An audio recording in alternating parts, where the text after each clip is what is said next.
Hello and welcome to the first ever Let Yourself Bloom webinar. I'm so glad you could be here and set aside some time to talk about rest and recovery. I have a few friends helping me, which is so fantastic. I love collaboration. I love hearing other people's skills and talents, and I am just really excited to dive into this today. I'll just kind of give an overview of what to expect. Courtney from Prism Healing is going to start us out with a little storytelling and meditation. And then I will talk for a little bit. And then around 11 o'clock, Ellie will lead us in another portion. She is a health coach, Simply Nourished with Ellie. She'll talk more about that. And then you might even get a little bit of time back in your day. So that is the agenda. I will turn it over to Courtney and let her lead us through.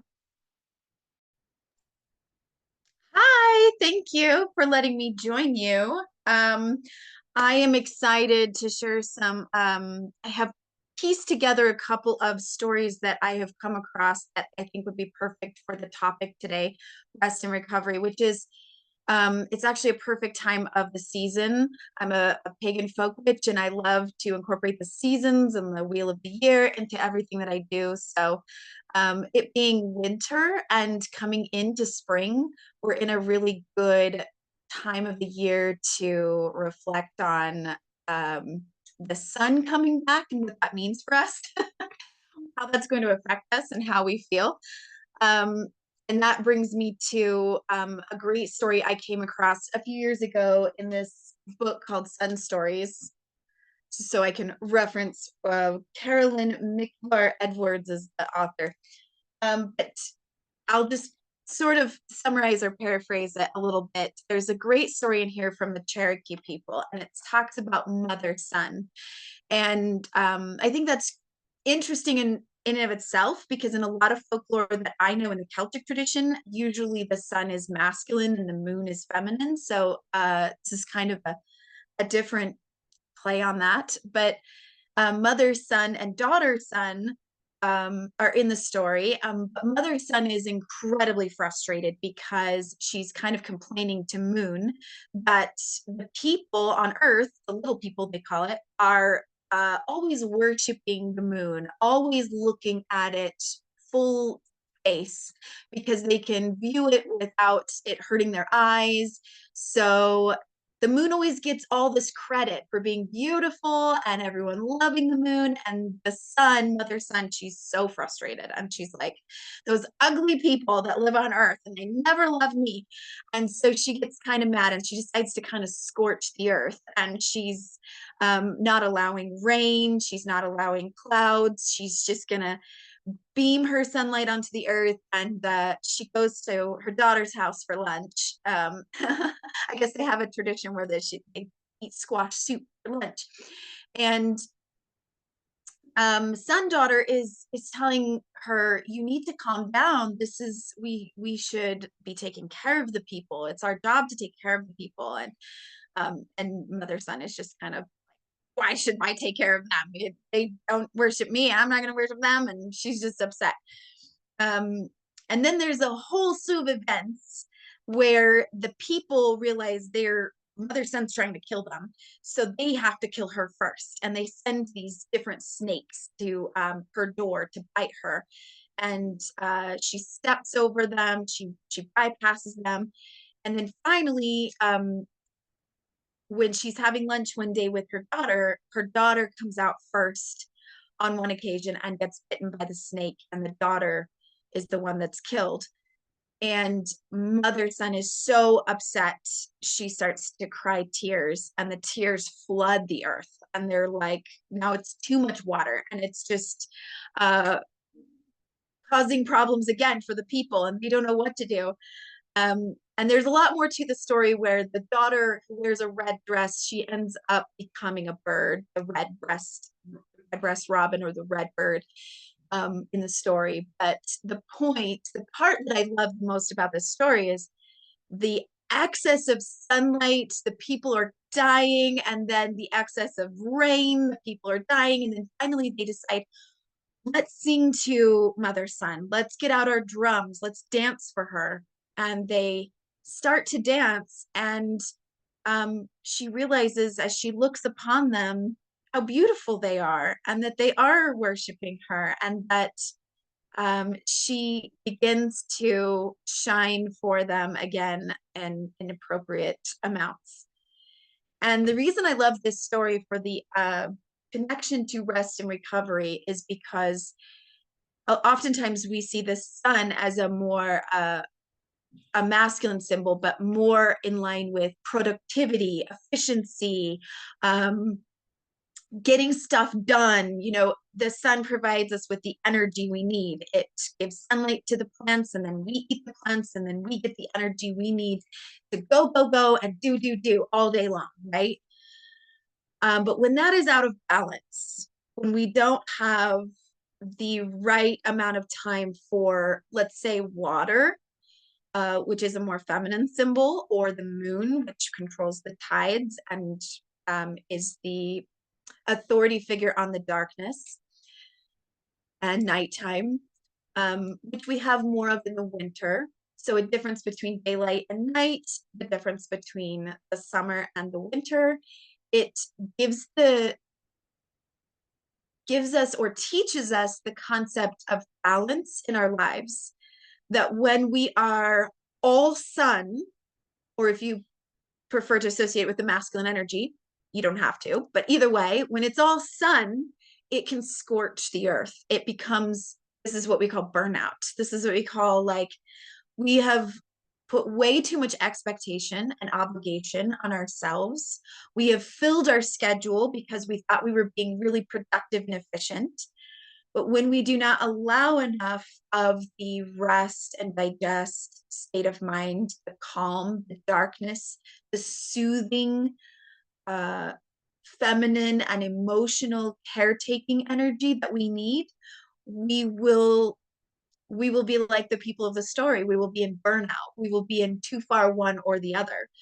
And sometimes that's what depression can feel like, is our bodies get so far into burnout that we need to have deep rest, or depression, to flood ourselves with the water or with the emotion or with the rest that we really needed. So we can swing that pendulum too far on one side and too far on the other. And I'm going to point out another story real quick, and I'll just summarize it. I won't go too far into it, but my favorite folklore is the Celtic folklore, and one of my favorite archetypes is the Cailleach in the Scottish and Irish tradition. In Ireland, they think in Gaelic it just means witch, but actually the Cailleach was the old wise woman of the folklore, the mythology. She was the one who was associated with winter. She was old woman winter, and she was said to be able to be as big as she could carry stones and boulders in her apron, and that became the mountains. She would take them and put them on the land. And she was also in charge of the healing waters, which there's a lake there that is said to have bring youth. So she would come out of the woods in the spring. After a long winter, she would come and dive into the waters, and she would be reborn again. And then she'd live hundreds and hundreds of years, never dying, because she could always regenerate in the waters. Some say that she is the same archetype as Saint Bridget, who is the goddess of spring in those traditions. So perhaps they're the same person that just becomes reborn again in spring, or perhaps they take each other's place when it's time for the earth to come alive again.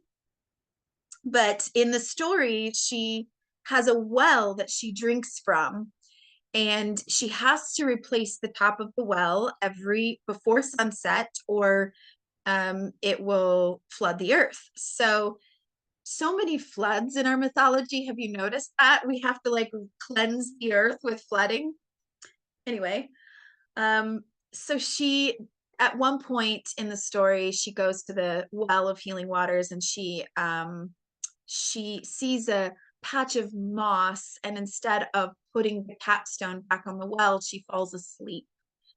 And she is sleeping when the sun sets and the moon makes the tides go up, and it makes the water in the well rise, and it overflows, covering the earth, which actually melts the snow and brings spring.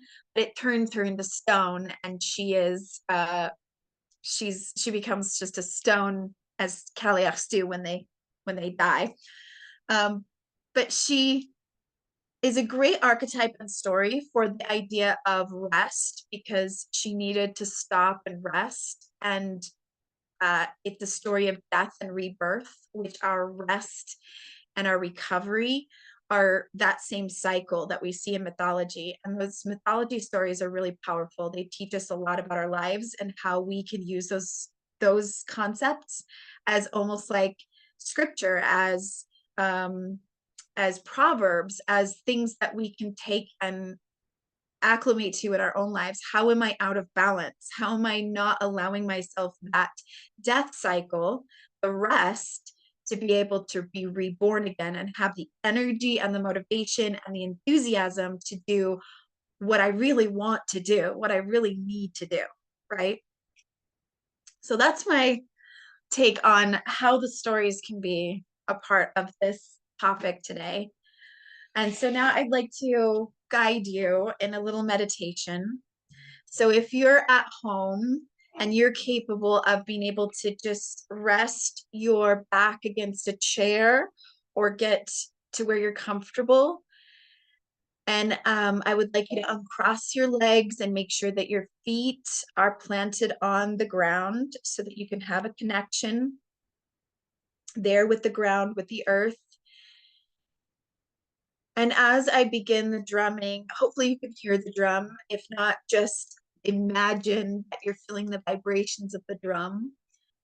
The drum is a really great way to reset our bodies and our rhythms, and to engage ourselves in with the alpha brainwave state. So we're going to start by just taking some deep breaths. You can close your eyes.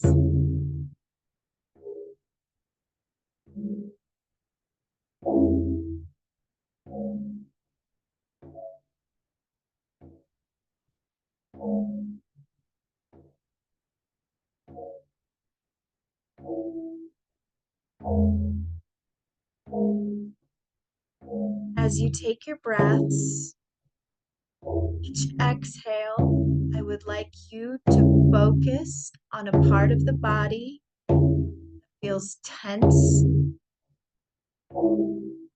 and give that permission to let go of any tension that you're holding.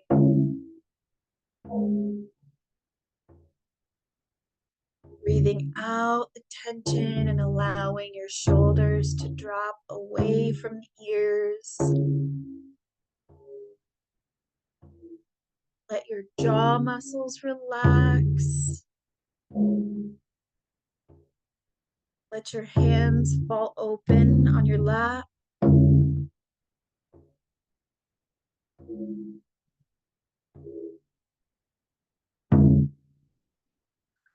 Focus on your back and your pelvic muscles.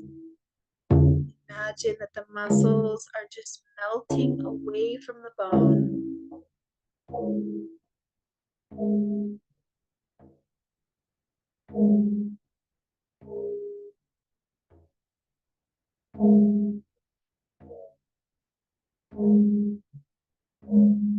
With your eyes closed, I would like you to imagine in your mind's eye that you are standing at the edge of a forest.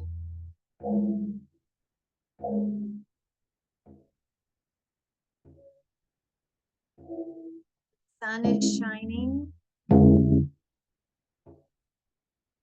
It is a warm summer day.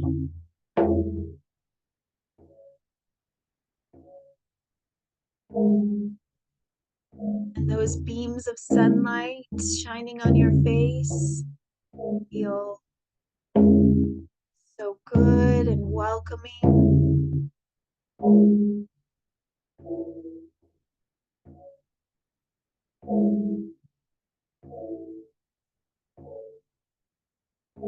After a few moments in the sun and the heat, you begin to feel its effects.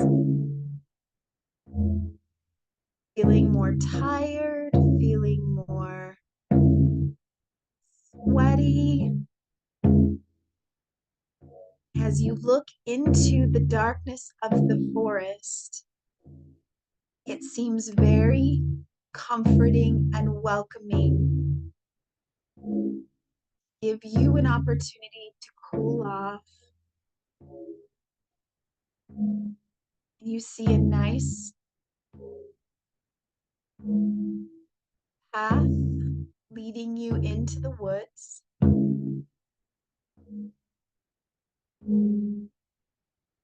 With each step that you take, you feel that moist brown earth under your feet. If you're walking on a pillow,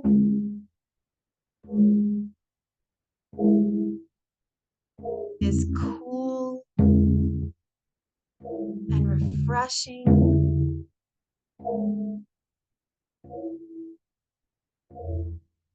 The further you travel into these woods, you can look around you and see the lush undergrowth of ferns on either side of the path, covering the forest floor.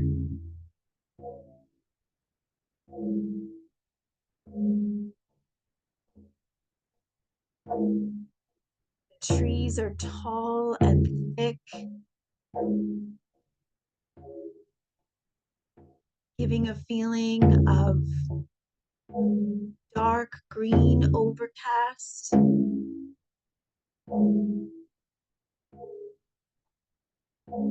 As you look around you, you see the streams of sunlight twinkling between the leaves, offering just enough light to be magical.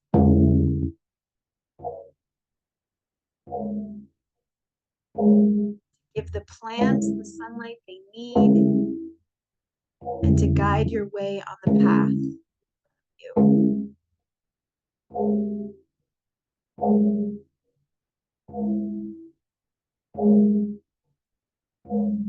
As you walk, you begin to hear the sound of water.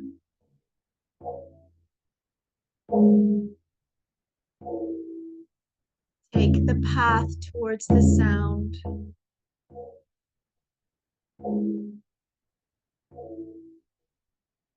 The trees and the undergrowth begin to thin out and open. As you approach a body of water, the sound of the trickle of a stream, the flow of a river, or perhaps the ocean waves. The forest opens up, and you see cool blue waters.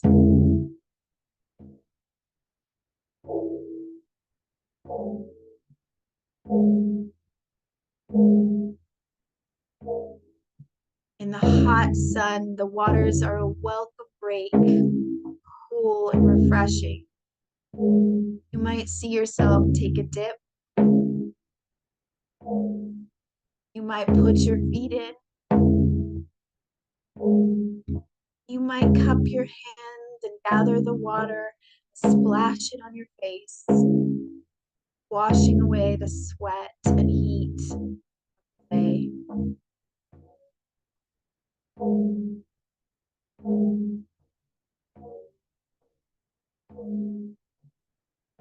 Around your neck, there hangs a vial, an empty glass. Take a moment to gather up the water in the glass and seal it tight, taking the water with you as a symbol or a gift.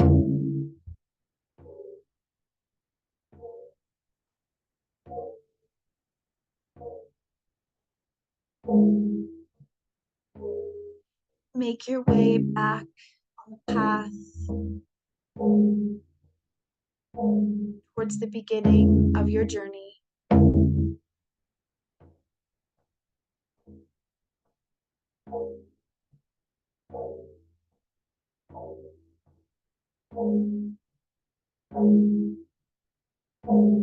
Every step that you take towards the start, you're going to make your way back to your body, taking 3 centering breaths.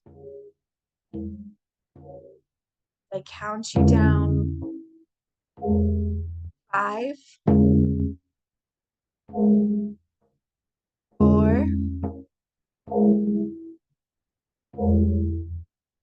3. Wiggle your fingers and toes. Remind yourself of where you are in this place and time. 2, 1. Eyes open, wide awake. Eyes open, wide awake. Thank you so much for letting me lead you in that, and hopefully that was peaceful and welcoming to your body and allowing you to discover the importance of rest. Thank you, Jen.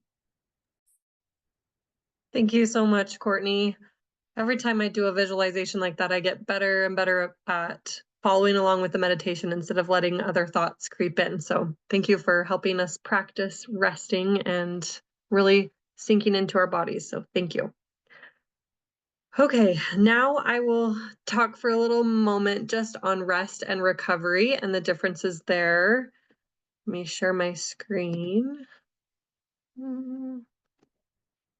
Okay. All right. Hopefully we can all see this. Okay. I just wanted to celebrate you for being here and for setting aside this time because we are busy. And I know that Mondays often get a bad rap. I tend to like Mondays because they are my most productive day typically, but it's important to remember this rest aspect as well. So I love that we're doing this on a Monday. So thank you for joining me for this. Just to talk about rest for a moment. With rest, it's like hitting the pause button. It's giving your body a break through sleep, sitting on the couch, taking some deep breaths, and it's temporary. It lasts just a short amount of time, but it is important in our day-to-day to have rest and to give our body those breaks instead of just go, go, go. When I was a teacher, I feel like this was the time that I had the biggest struggle with rest and recovery because I felt like every day the stress and the emotional turmoil was just building up and up and up. And I never got to recover from the day before starting another day and having more pile up and pile on. So this time of rest is really crucial to let our bodies breathe and to really just take a pause, take a rest. This quote says, "The time to relax is when you don't have time for it." And isn't that true? We feel so busy, sometimes too busy to rest, but that's when we need it the most. We've all heard, I'm sure, that if you don't take the time to rest and heal, then you'll no longer have the choice. Your body will be sick and worn down and you'll have to do it. So we might as well do it when we still have the choice. Recovery, on the other hand, is like hitting a reset button.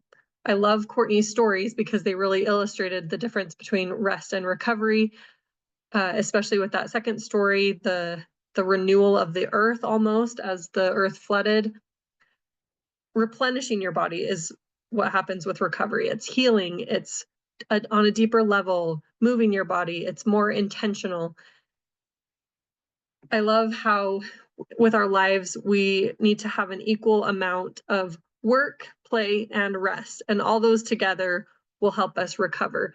Doing the things that light us up or fill our cups, those are the things that count as recovery. Rest is essential to survive. Recovery helps you thrive. And I really love that illustration because there is a place for both. We need both, but recovery is truly there to help us thrive and really get the most out of life. So I wanted to announce something exciting. On March 22nd, I'm going to be hosting a mini retreat for moms. And because you're at this webinar or listening to the replay, you will get the exclusive deal of having it for $85. For everyone else, it'll be $115. I will do an early bird special for $95 if you want to share this when I post it, but for you, it's going to be $85. It's going to be from 10 to 1 on March 22nd. It's a Saturday, and I haven't 100% secured the location, but I'm almost certain it's going to be at a place called Evolve Wellness Collective. This is just over by I-15, kind of by Fashion Place Mall and Hale Center Theater. It's just on the other side of the freeway. They have a really gorgeous space. You walk in and it already feels like heaven. And you give so much to others, and it's time to give back to yourself. This is a lot more accessible than a retreat that goes, out of state or even just out of the city. This one will be nearby, and you can just spend that time recovering and resting and really just rejuvenating your body and yourself so that you can better give back to your family and all the other responsibilities that you have. So in order to take advantage of this deal, you need to register by February 13th. You can message me or text me those types of things to secure that, and I will send you the exclusive link to get that price for $85. Lunch will be included, lots of wellness activities, a gift bag, and it'll just be a really great day. So I hope you take advantage of that. I know some of us our videos are off and are muted, but if anyone wants to chime in for a second and how you rest or recover, and then after we chat for a minute, we will have Ellie lead us in the next portion. But I just wanted to get your thoughts if you had any on anything that you do to rest and recover.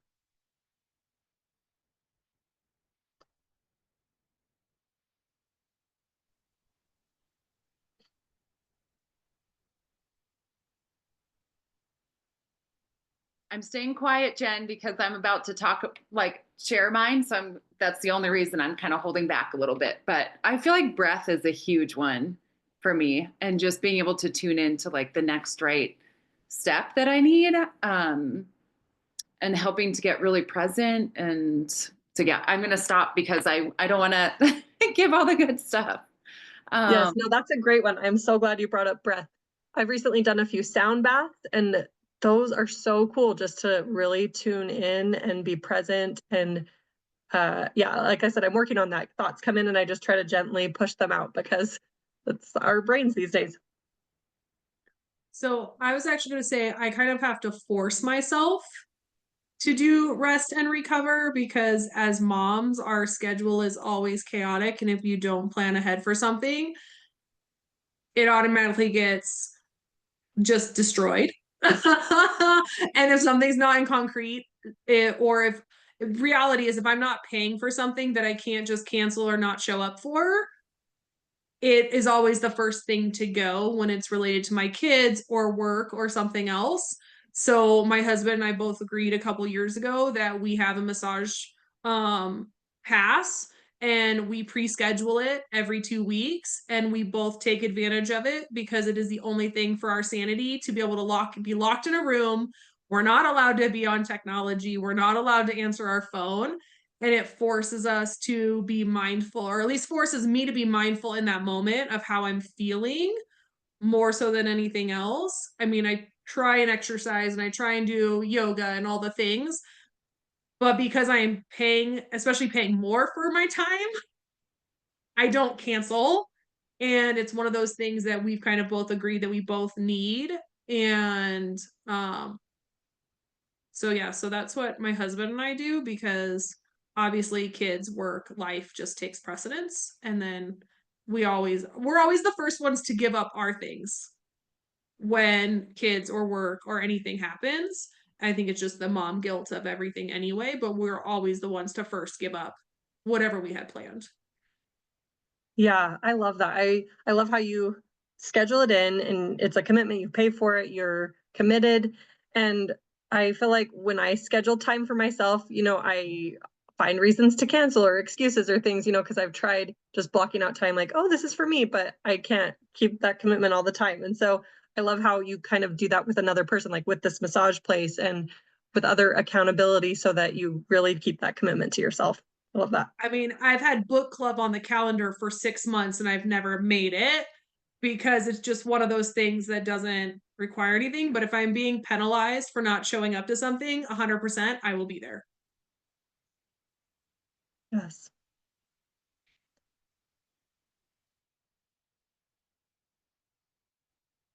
I was gonna say I have not been terribly good at this lately. And as much as I preach it and say this is so important, and then I guess what I will say is I allow myself to screw it up entirely so that I can be the example when I'm explaining to other people why it's important for them. So I can say, I've done the same thing where like I do have certain things that if I'm not allowing myself to do those things, I wake up, I do morning pages. Before I go to bed at night, I do my gratitude journal. And too many other things get in the way of that. And so I'll be like, oh, my kids have been sick or whatever. So that takes precedence. And then I blow through weeks at a time where I haven't exercised. I haven't just even focusing on me in any way, shape, or form, let alone a time in the day where I rest or recover or anything like that. So what ends up happening is the month goes by and I'm like, why am I so depressed? So weird. I'm depressed and I'm super anxious and irritable. So like my kids get the worst side of me. I can't hardly handle anything difficult. Like as soon as something goes wrong, I'm like immediately in resentment mode and irritable and then I'm like, what is going on? Why am I like this? And then I go, oh yeah, because all the things I know are important, I haven't been doing those things. So I'll just flat out tell you right now, I have not been doing them lately. And it shows. It's so funny because really when it comes down to it, it's simple things, but yet it's so hard to implement. It's like, oh, why is this so hard when it's so simple? Yes, Ellie. Yeah, and it's so helpful to hear other practitioners or, people in the wellness space saying that because it gives, I think, other people freedom to know that there's not as big of a gap to get where they're going, like get where they want to be. But what I was going to say is, I feel like our cycles play so much into our ability to like slow down and the frame of mind that you're in as you slow down. And I don't know why that you were just kind of making me think of that, but I think also the stories you were telling and like the natural rhythms of life, like there's also seasonally in terms of like our monthly cycles when it's even more important to like take that rest and slow down. And then when you go on like a high in your cycle, slowing down helps you to like harness your intention even more to like be productive. And so anyway, I don't know why that popped in my head. So I thought I would point that out too. Yeah, that's very relevant. That's so good. Thank you for touching on that. Is there anyone else that wanted to share? If not, we'll kind of wrap up and pass it over to Ellie. Thank you so much for your comments. I really loved hearing your perspectives. And yeah, I do feel like Ellie that it's good to hear others that struggle with this too, because it makes it more human. Okay, well, it's a little earlier than we planned, but I will pass it over to you, Ellie, if you're ready. Perfect. Yeah. And I do want to share my screen as well. Do I need permissions? I think you're good to go. Let me know if it doesn't work. Okay. So I'm just going to set this up in my present mode. Let's see here.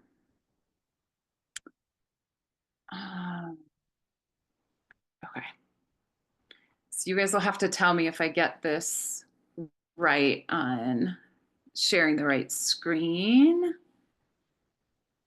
Okay.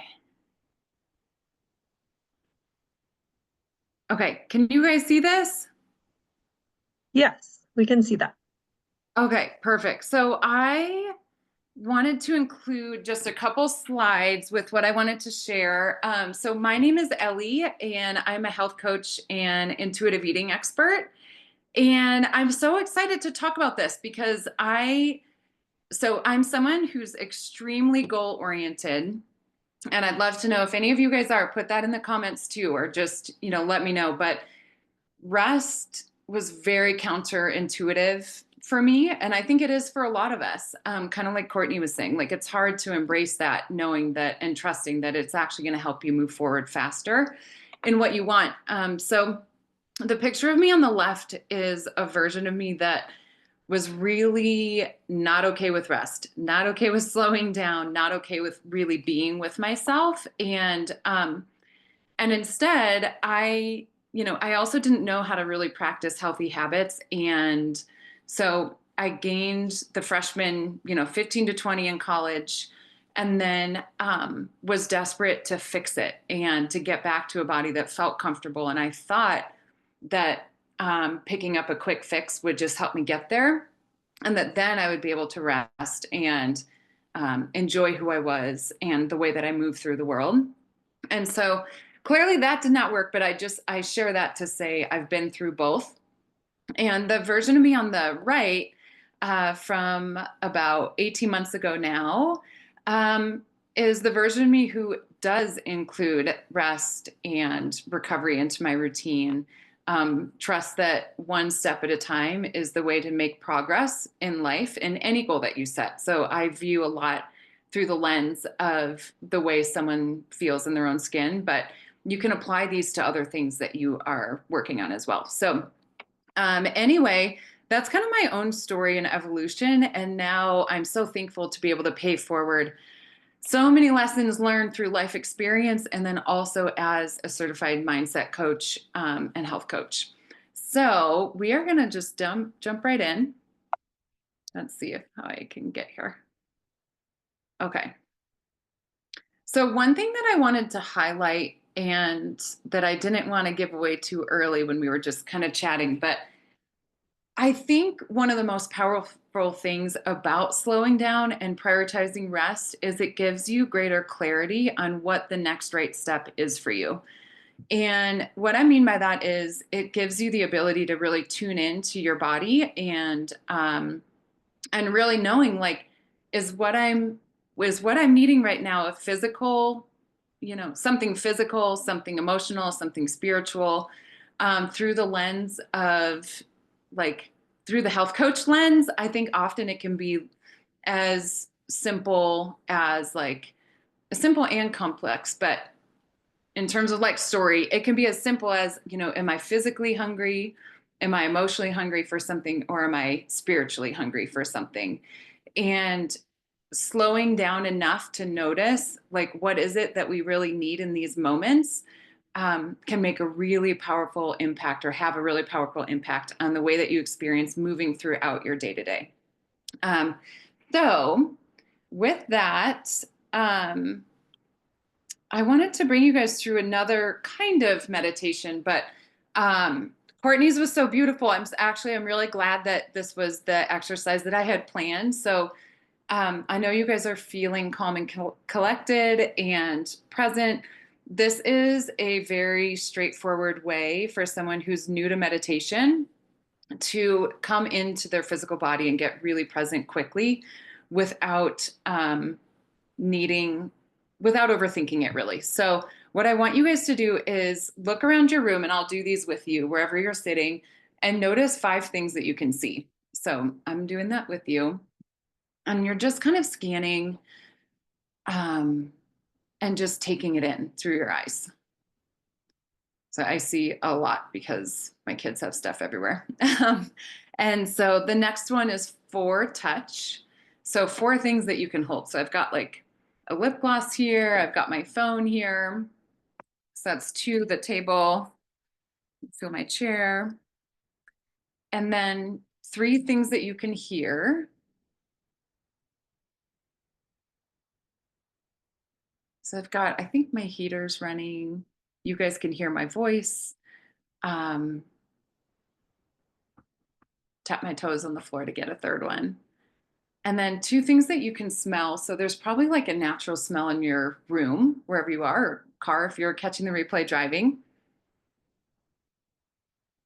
And then you can kind of like smell part of your clothes just to get a couple things. And then 1 thing that you can taste. So if you've got water next to your drink or a snack, you can take a bite. I can just kind of tell like, what does my mouth taste like right now? So I love this practice to get just really, really grounded, and then have space to, we're going to go through another exercise. If you guys have space to turn your cameras back on, this is going to be super interactive, and I've got my whiteboard. Feel free to do that. But what this is this is called the Wheel of Life. It is through created by IIN, which is the program that that I'm certified as a health coach through. And this is for each of these areas, what you're going to do. My board, I've started to, but you're going to draw a circle, and I want you to map this out. So you can take a screenshot of this or take a picture with your phone, but basically all the way around the wheel are the things that you need as a human to just feel really present, really connected, and good in your life. And so what you can do after you've drawn your wheel is for each one we'll go through, and I want you guys to do this. I'll show you an example for each one, but imagine that like the center point is a 0, and then it goes all the way out, like, 1, 2, 3, 4, and then 5 would be the outside. And you can kind of mark like, okay, where am I at today on a 0 through 5 scale in terms of like amount of joy I feel in my life. And so I'm going to put mine like pretty high. I'm generally like very thankful and happy for how things are going in the joy category. And then in creativity, this is something that I feel like we really overlook in terms of value as a mom. But one thing that I want to say about creativity is this does not mean like arts and crafts all the time. And creativity can come through your work. It can come through the way like cooking. It can come through, even the meditation that Courtney walked us through. Like I felt really connected to just the creative imagery of that story. So I just want to encourage you. I think creativity can also come through reading and like using that part of the brain. So I've gotten really into romance novels, and I feel like that just gives me space to have my brain just go off in another world and not think about work, not think about my task list, not think about my kids, my husband, all the things. So in terms of where I'm sitting today on creativity, I think that's also still a pretty good one, like 3.5. So you kind of get the idea. As you go around the whole wheel, and you can, if you're listening to this recording, you could even like pause this, draw your wheel, draw your dots through each of the spokes on the wheel. But let's just say, for example, I'm just kind of filling some in.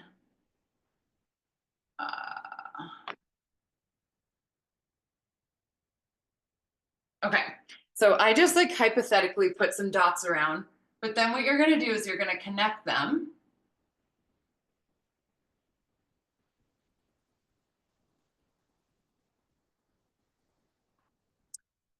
And you'll get kind of like a funny star-shaped picture. Okay, hopefully you guys can see well enough with the glare. You kind of get the intention. So what happens with this is now knowing the next right step for you in terms of each of these areas comes down to really asking myself, okay, what would it take for me to move from a 4 to a 5 in this category? Or what would it take for me to move from here to expanding out all the way out in the circle? And the goal in life, if you're honest with yourself, you will very likely have some sort of like, you'll be able to see the areas that you could really work in or pour into. And so like, what would it take for me to move from like a 1 or 2 in finances and expand all the way out? And an example for that could be when you're feeling calm, collected, rested, and able to tap into your intuition. One answer could be, I'm going to wait a day before clicking purchase on my Amazon cart, or like, I'm going to write down the things that I'm spending so that I have an idea of my monthly budget. Here's where we want to be. And then it feels really good, speaking from experience, to feel more empowered around money and how we spend. So you can kind of go out, but if you visualize just your life expanding out, I just think this is such a cool, powerful exercise to really improve in all ways. And as an intuitive eating and health coach, mindset coach, like, I hope that this highlights for you too, that your overall well-being is complicated. Like, as a human, you have a heart, a nervous system, a brain, a body, a mind, a soul. And so nourishment and overall improving your health and wellness comes in all shapes and forms. And I bet, you may not have guessed that your home environment and the way that you feel when you're resting on your couch as you look around your room, like that impacts your ability to really take the room in. So anyway, I love this exercise and we'll keep going, but does anyone have any questions so far? Oh, yay. I love that, Courtney. Yay, she did it. She finished the exercise right now. So, okay, that means I probably talked for the right amount of time to have someone get through all that without hitting pause. So it's a great exercise. I love that. Does anyone have any questions, or I'll keep rolling? Okay, I'll keep going. So get this whiteboard away from me. So another helpful question to ask yourself to be able to tap into the next right step for you is, what is one gift that you would love to give yourself today to bump out that dot on the wheel of life? So that's kind of what I was asking, but the coolest thing about this is that your intuition knows what you need when you slow down enough to pay attention. And if that sounds woo-woo or like new to you, from the meditation that Courtney walked us through, and then this exercise, like, your answer that you gave yourself to bump out your wheel is your next right step that you intuitively are being told. This is a really helpful visual of like, okay, yes, I know what I need to do next, but there's often a gap for people when they know what they need to do, but they just aren't seem to be able to like do it, or can't seem to be able to do it. And so if you imagine yourself either on a staircase or climbing up a ladder, one prong at a time, we don't need to skip steps, but there are often things that are blocking you from taking those next right steps. And so some that I was thinking could be helpful just as a reminder to get the juices flowing are time, your thoughts, overall stress, having kids.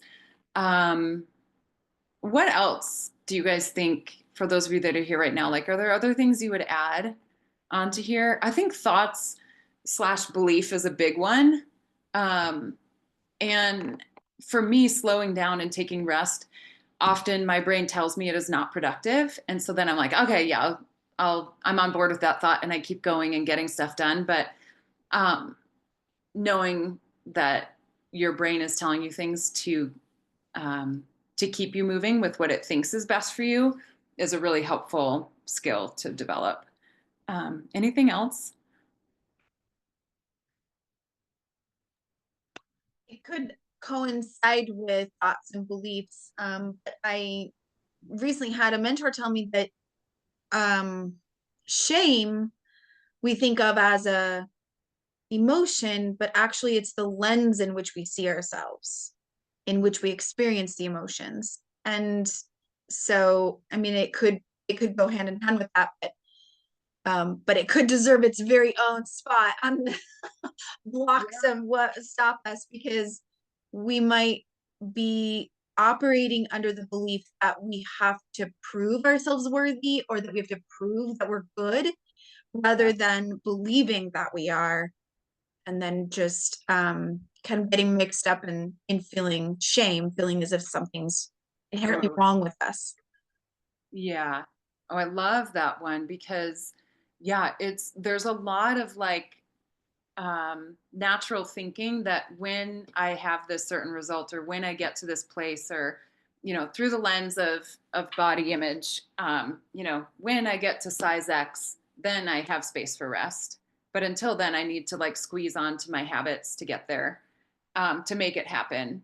And so, yeah, I think there is a lot of like um, shame in those lenses that come through. So I think, yeah, maybe writing it down is like, yeah, just shame or um, being deserving of having that space. Yeah, I think that's a great one. Anything else?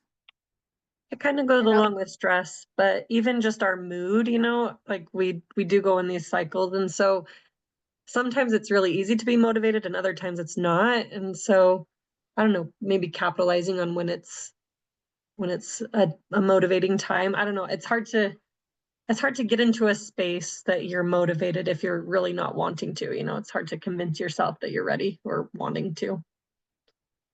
yeah, for sure.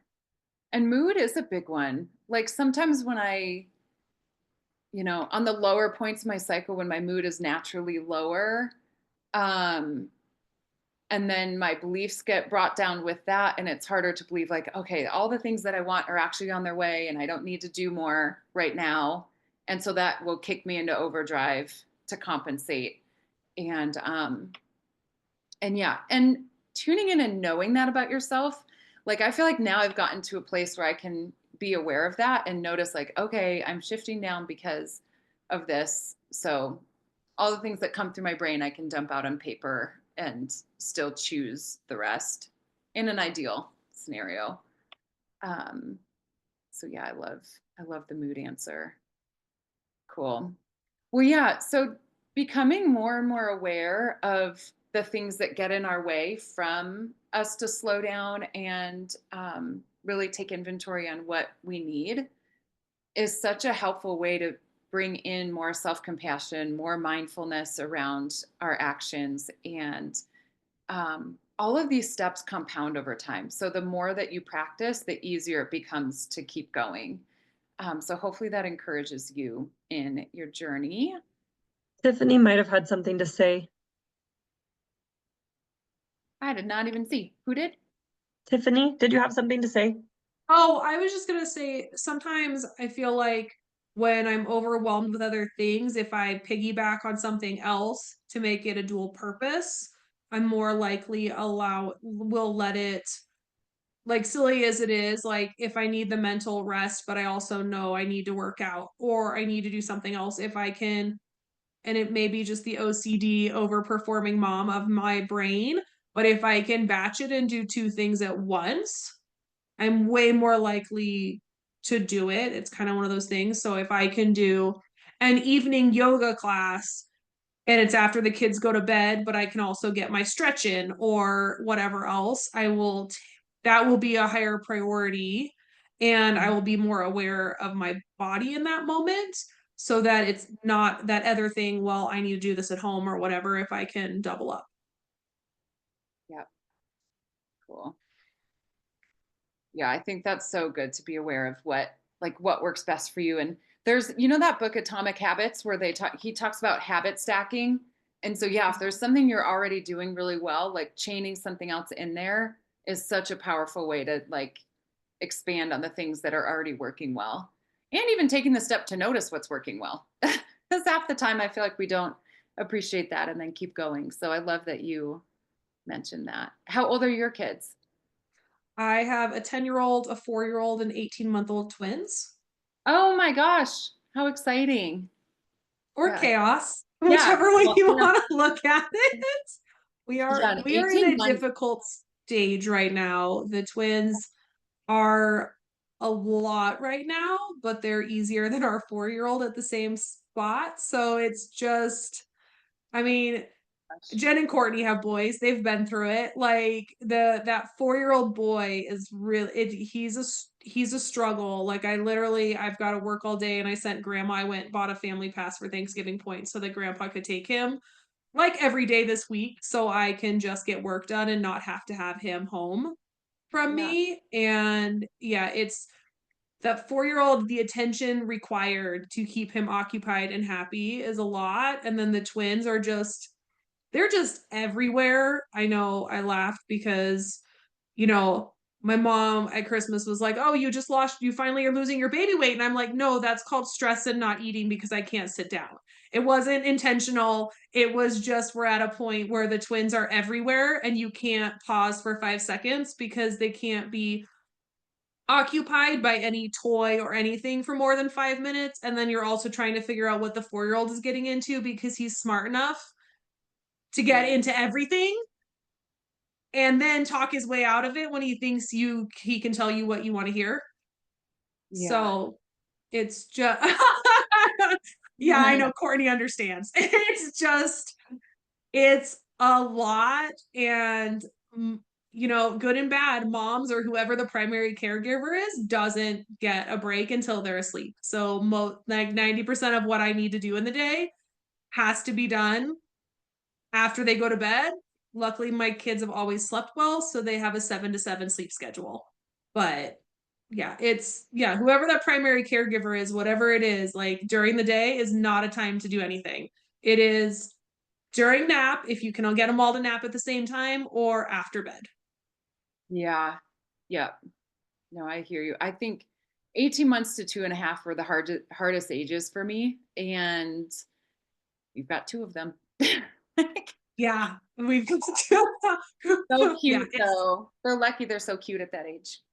they So are. That's the sad thing because they just go say mama and they say please or they sign language or something and then you just melt and you're like everything you just did to especially to each other because they are notorious for hitting each other and then going up and giving each other a hug because the sibling bond at that age and they're, it's a lot. yeah. Yeah. So what came up for you? Did you have like a next thing that you would love to give yourself for the rest of the day or this week? Like did something pop in your mind? Honestly, I just need peace so I can work. Yeah. See, if I can make it to yoga, my husband and I alternate. So he's actually in Phoenix this week, and I am here in Utah. And last week I was in Phoenix and he was in Utah. And Okay. so grandpa is staying with us for tax season because I own an accounting firm. And I Oh, literally had to go to Thanksgiving Point to activate the membership this morning. And I'm like, that killed an hour out of my day, but at least grandpa's got him now. And I yeah. can send him there every day this week so that I can work. And that's why I've been kind of going in and out because I'll be honest, I came into 300 emails this morning from the weekend and I had it down to like 50 on Friday when I left Phoenix. So Yeah. so Oh, I'm paying attention and I'm listening, but this is my double stack. I'm cleaning out non-useless emails and figuring out what I actually need to do for the week. this is kind of a funny, so with your schedule, this is a really funny recommendation that I'm gonna just throw out there and you can take it or Yeah. leave it. But sometimes what I tell clients is like when you go to the bathroom, because no matter how busy your day is, like we all have to take our breaks and go to the bathroom. Like that is the time where I tell people to chain in, like just noticing your breath and coming back into like, okay, like I'm right here, like I am in myself, like, and just a time to connect in when literally that might be the only space that you have to give yourself during the day between Oh, work. it's totally true. And I laugh because the husbands or the dads always leave and they're like, I gotta go to the bathroom and they're gone for 30 minutes.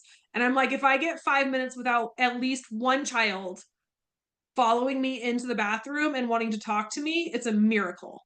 Yeah, yeah. We're about to do a house renovation and I told my husband, I was like, even if we don't add another bathroom, I'm putting locks on this door because I Yes. don't have them. We have no locks on No, our I remember when my oldest was a toddler, and obviously she's almost 11 now, but I remember when she was a baby, I had another one that was a baby. She must have been right about 2, 2.5. And I remember, and we had pets at that time. I remember not being able, I went into the bathroom and I had a 2-year-old following me in and standing in front of me. I had a baby strapped to my chest because I was home by myself. So that was the only, like, he was sleeping on my chest. And I had 2 large 100-pound dogs all in this little tiny toilet room at my house. And I just needed to pee. And I was like, can I not have 2 minutes by myself? And instead I have 200-pound dogs, a 2-year-old talking to me, and a baby asleep on my chest, all in one little confined space. And I just wanted to cry because I was like, I just don't, and of course John wasn't there. So it was like, I can't really pass you off, but it would have probably happened if he had been home or not, because Yeah. that's just what happens. Yeah. Well, so then even if it's not alone time, it might be the only time that you're not on your feet. And so Yes, for sure. No, Change for sure. that. No, and I'm the crazy person who opened a yoga studio selfishly so that I could have time for myself. And I've been 5 times since we opened. Oh my gosh. Cool. Well, hopefully you can get there more, but now I have questions about your yoga business. I'm gonna like carpet. I'll be more than happy to answer whenever. Yeah. Cool. Well, this is what I had for you guys for today. I just put my Instagram here. I would love to chat more with anyone that has either some questions or anything that you would like help or support with. I'm happy to keep the conversation going. So I will give maybe just one more moment. But yeah, Jen, thank you so much for having me. I hope this was helpful, and it was really fun to get to spend this time with you guys. Yes, for sure. Thank you, Ellie. I heard of the Wheel of Life a few years ago, but I haven't really revisited it since. So thank you for that refresher, that reminder. And thank you all for being here. I know that it's earlier than expected, but it's hard to predict time. I just really appreciate you setting aside this time, especially you, Tiffany. Nobody else has any excuse that they didn't make it because you're in the midst of tax season and here you are. So that is fantastic.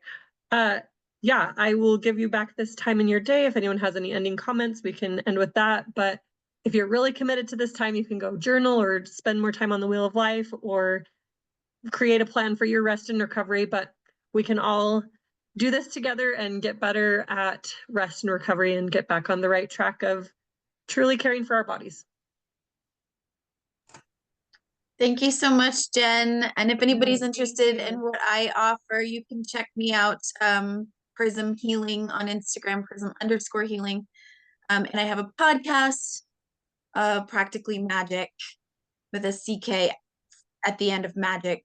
So old world spelling magic, but all things magical and healing in the world I talk about on my podcast. So I would love to see you there. Yes, thank you all. And thank you, Ellie and Courtney. It was neat to hear your different perspectives on a similar topic. So thank you. Thank you.